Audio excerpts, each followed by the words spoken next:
சரி 19வது கேள்வியை பாருங்க. சரியா, ஹாட்பின் கேமரா ஆன் பண்ணுங்க. சரியா, 16வது சரி 19வது 14 படிகள் உள்ள படிக்கையை A முதல் படியிலும் B 14ஆம் படியிலும் நிற்கின்றனர். A இருபடி ஏறும் போது B 3 படிகள் இறங்கினால் அவர்கள் இருவரும் எத்தனையாவது படியில் சந்திப்பர்? சரி, அப்ப பாருங்க, அந்த போட்ல விளங்கப்படுத்தி வரேன். அம்கார் கேமரா ஆன் பண்ணல, ஆன் பண்ணுங்க.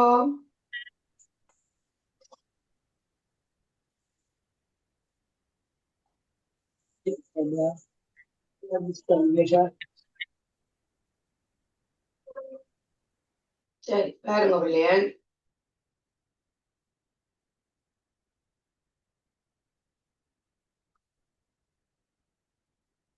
பதினாறு படிகள் உள்ள ஒரு படிக்கலாம் பிள்ளையர். சரியா, அதை நான் இதுல A என்று போட்டேன். சரியா, இங்க நான் B என்ற நபரை போடுறேன். சரியா, 16 படி இருக்குதாம். அதுல A வந்து முதல் படியில நிக்கிறார். அதே மாதிரி B வந்து 16ஆம் படியில நிக்கிறார். சரிதானே? A இருபடி ஏறும் போது B 3 படிகள் இறங்குவார. சரி, இப்ப A 2 படி ஏறுற.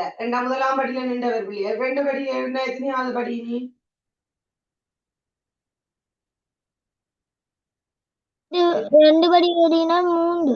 3வது படி. அதே மாதிரி B எத்தனை படி இறங்க போறார்? 3 படிகள் இறங்க போறார். அப்ப B 3 படி இறங்கின எத்தனை பிள்ளையர்? 13. 13. குட். சரி, அதே மாதிரி இவர் 2 படி. அப்ப இவர் 2 கோலத்தை போட்டோம்டா, 1 1 2 3 2 5 5 2 7 7 2 9 இப்படி போயிட்டு இருக்கு இவர் 2 கோலம்.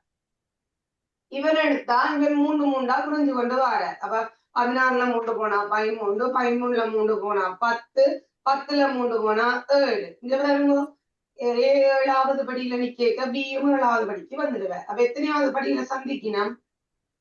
7வது படியில். 7வது படியில. அப்ப இப்படி கணக்குக்கு இப்படி எண்கோளம் போட்டு கண்டுபிடிக்கிறது சிறுதான இப்படி கணக்கு வந்து அப்படி எண்கோளம் போட்டுட்டு கண்டுபிடிங்க. அப்ப 7வது படி.